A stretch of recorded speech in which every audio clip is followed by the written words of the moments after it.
Bienvenue sur la chaîne. Animation résumée. Un lycéen Tomoya qui rencontre une fille de loin un jour en faisant du vélo et est inspiré par leur rencontre. Il va à l'école et son voisin pourquoi il est un tel nerf. Pendant ce temps, la populaire Ariri, mannequin et issue d'une famille prestigieuse, est entourée de ses amis lorsqu'elle remarque que la distante et mystérieuse Yuta entre dans l'école. En classe, Tomoya parle à son camarade de classe d'un nouveau projet qu'il va commencer mais son camarade de classe ne veut parler que d'Ariri, et Tomoya déclare que les filles 3D sont trop de problèmes.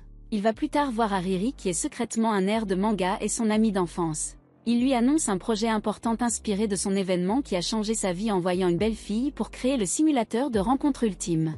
Quand Ariri lui dit d'aller retrouver la fille, il devient confus parce qu'elle n'est pas en 2D.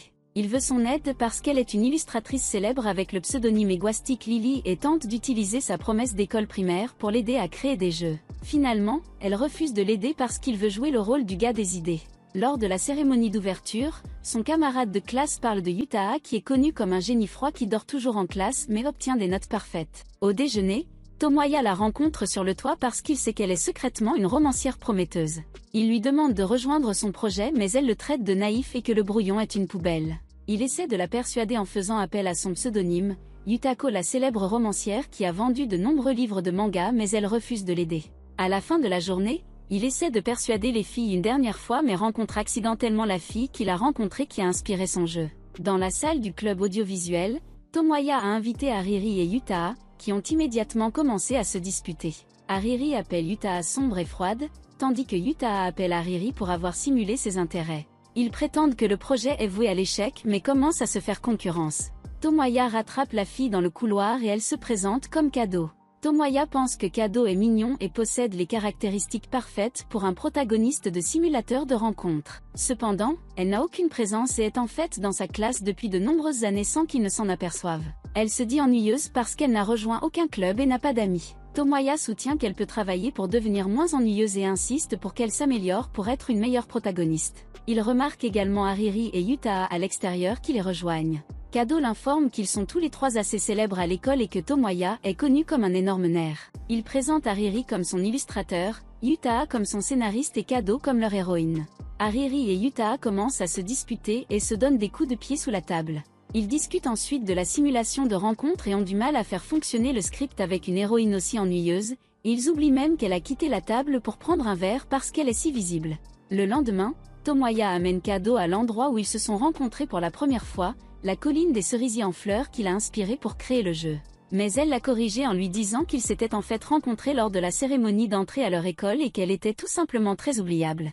Tomoya jure qu'il fera d'elle une protagoniste mignonne, et ils se rendent dans sa chambre pour commencer son camp d'entraînement de Mo-héroïne. Tomoya a Kado joué à des Sims de rencontre mais elle est terrible au jeu et Tomoya pleure parce qu'elle dérange les filles 2D. Kado est également complètement insensible aux scènes émotionnelles et aux dialogues des jeux. À la fin du jeu, Kado admet que tout allait bien, et Tomoya a une inspiration révolutionnaire. Elle essaie de partir mais comme le jeu a une suite, il la force à continuer à jouer. Puisque les autres filles ne sont pas convaincues que le jeu fonctionnera, Tomoya tire des nuits blanches pour travailler sur le jeu. Mais il découvre que Kado a quitté la ville pour partir en vacances. Pendant ce temps, Iriri est venue à la maison pendant la pause pour travailler sur ses illustrations, mais pas pour son jeu. Elle se retire chez lui car elle peut alors s'habiller comme une baveuse et travailler sur ses illustrations loin des invités prestigieux de sa famille. Tomoya demande à Iriri de retravailler son jeu et lui rappelle la promesse qu'ils ont faite lorsqu'ils étaient enfants de travailler ensemble. Yuta arrive avec des bonbons et Tomoya se plaint des longues heures de travail sur le jeu. Elle lui dit que s'il ne peut pas y faire face, il peut redevenir un cochon de consommateur. Elle s'énerve ensuite en parlant de NE. Tomoya promet de proposer une meilleure proposition de projet, et elle dit qu'elle l'examinera. Cette nuit-là, Tomoya appelle Kado, et elle lui demande s'il y a quelque chose qu'il aime chez elle. Il lui dit qu'il aimerait qu'elle soit un peu plus confiante. L'échéance approche et il n'a toujours pas progressé après plusieurs jours. Il se rend sur la colline pour trouver l'inspiration et voit que Kado est revenue de ses vacances et joue une scène de jeu devant lui, ce qui le réinspire.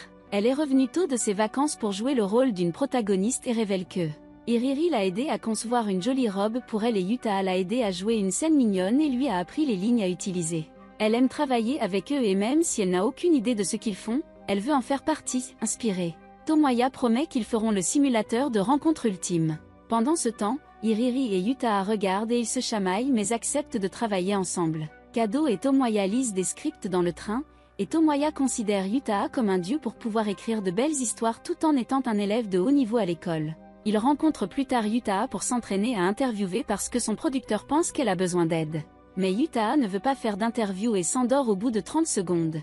Ses compétences en entrevue s'améliorent avec le temps, et elle lui dit qu'elle envisagera de travailler avec lui sur son jeu s'il peut s'assurer qu'Iriri n'abandonnera pas.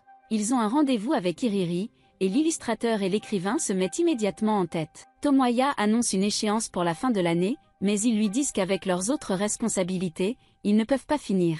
Les deux commencent à se battre sur le calendrier et l'un avec l'autre et s'alignent sur une date limite finale pour le match. Plus tard, ils lui disent de se lancer dans la paperasse et le financement du jeu et il doit lever au moins 1 million de yens.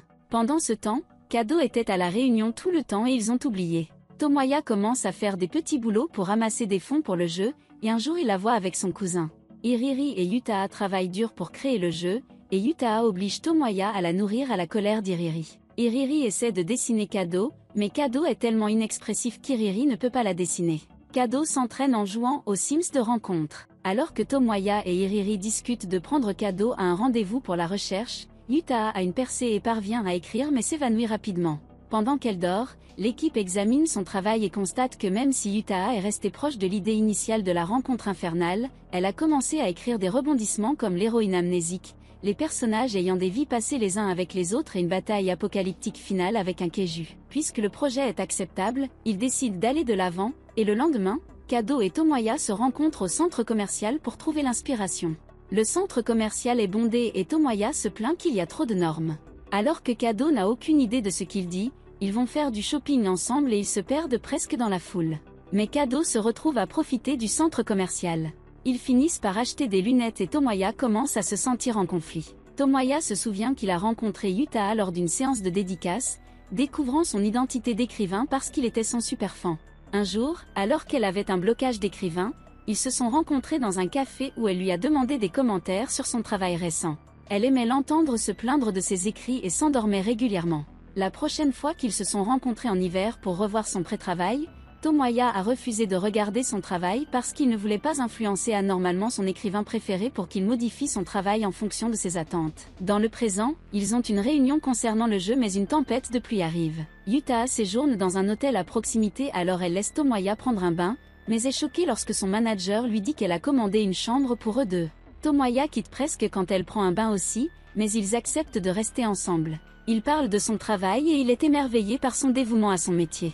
Il lui demande de faire de lui un homme qui crée d'excellentes histoires pour gagner sa vie. Elle le punit pour une mauvaise formulation et il passe en revue les notes de jeu qu'il a créées depuis sa journée avec Kado.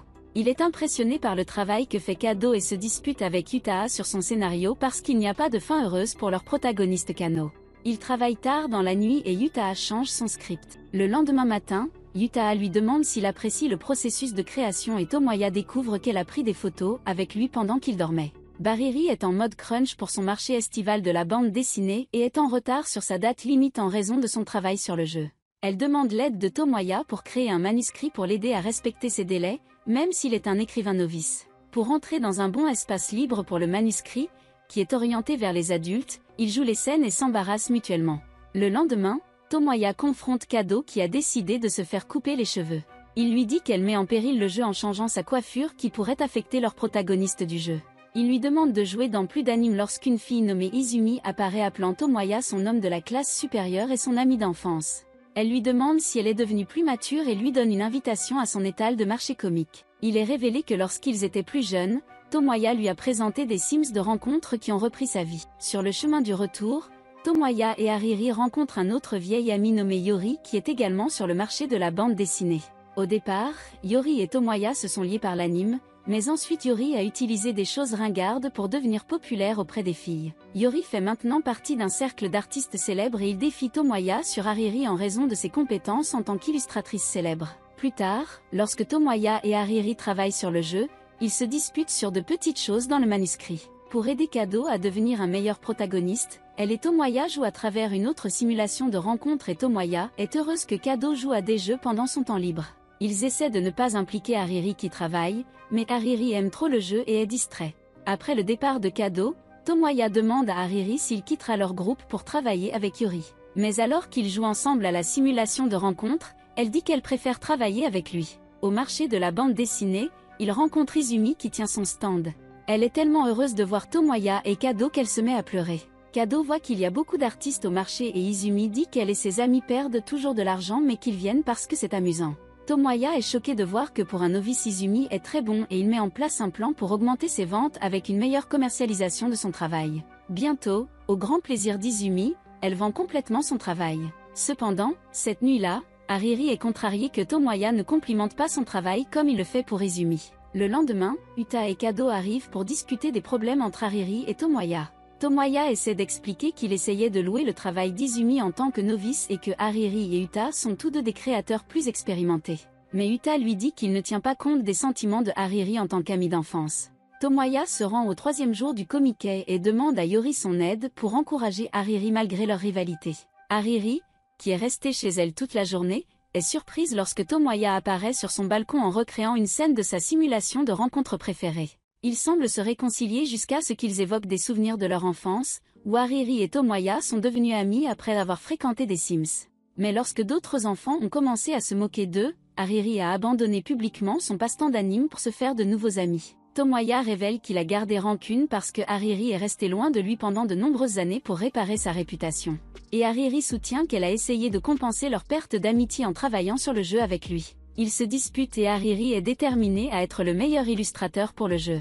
Ils se réunissent avec le groupe et décident de s'appeler Blessing Software. Le groupe organise une vidéoconférence pour parler des progrès du jeu et discuter de la façon dont les filles sont mignonnes dans la simulation de rencontre. En particulier, Hariri et Uta s'affrontent sur leur style d'écriture et d'art alors que tout le monde oublie Kado. Il va prendre un bain mais retrouve sa cousine Michiru qui s'est enfuie de ses parents parce qu'elle a créé un groupe et que ses parents n'approuvent pas. Elle annonce qu'elle restera chez elle jusqu'à ce que les choses se calment chez elle et le taquine à propos de ses passe-temps de simulation de rencontre. À l'école, le groupe travaille sur le jeu mais a du mal à trouver une bonne bande-son pour le jeu car la musique est en dehors de leurs compétences, et les filles découvrent que son cousin Michiru reste avec lui et elles ne sont pas contentes. La nuit, quand il rentre chez lui, il découvre que Michiru a emballé toutes ses affaires ringardes pour les jeter. Elle lui dit de grandir et d'avoir une petite amie, mais il lui dit qu'il ne se soucie que de son rêve de faire la simulation de rencontre ultime. Cependant, il l'entend plus tard jouer de la musique et sa guitare l'inspire. Il lui demande de rejoindre Blessing Software en tant que producteur de musique et présente Michiru au reste des filles. Uta et Hariri se heurtent à Michiru parce que le musicien pense que l'anime et la culture nerd sont une perte de temps et que Tomoya a besoin de grandir. Michiru leur dit qu'elle ne pourrait jamais être amie avec des nerds et qu'elle n'aime sa cousine qu'à cause de leurs souvenirs d'enfance ensemble. Cette nuit-là, Tomoya demande à nouveau à Michiru de jouer la musique de son jeu mais elle lui dit qu'elle a ses propres rêves avec son groupe de rock. Michiru lui demande d'être le manager de son groupe mais il refuse car il a besoin de gérer le jeu. Elle lui dit également qu'elle pense que parmi tout le monde dans Blessing Software, il semble que lui seul soit intéressé à faire le jeu et que les autres filles semblent réticentes. Ces paroles affectent fortement Tomoya qui devient incertain. Et quand Kado et Hariri travaillent toute la nuit sur le jeu, Tomoya demande à Kado si ses amis veulent vraiment travailler sur le jeu. Kado l'emmène ensuite dans un café pour lui montrer les progrès du jeu et elle lui dit qu'elle et les autres filles sont aussi dévouées que lui pour terminer la simulation de rencontre. Pour essayer de faire travailler Michiru sur son jeu, Tomoya accepte d'être le manager de son groupe Isetai. Ils invitent Blessing Software à voir le spectacle, mais Uta est en colère de devoir écouter la musique de Michiru alors qu'elle déteste la culture nerd. Pendant ce temps, Tomoya fait habiller le groupe avec des costumes embarrassants et il révèle qu'ici elle est en fait un groupe de reprises d'anime et que les autres membres du groupe ont fait croire à Michiru qu'ils jouaient des chansons pop alors qu'ils étaient tous des nerds jouant des reprises d'anime. Tomoya révèle également que le groupe aime aussi sortir avec des Sims, alors ils ont accepté d'écrire de la musique pour son jeu. Michiru ne veut pas que son groupe échoue, alors elle joue le concert live et le groupe est un grand succès, alors Michiru décide à contre-séance de travailler sur le jeu.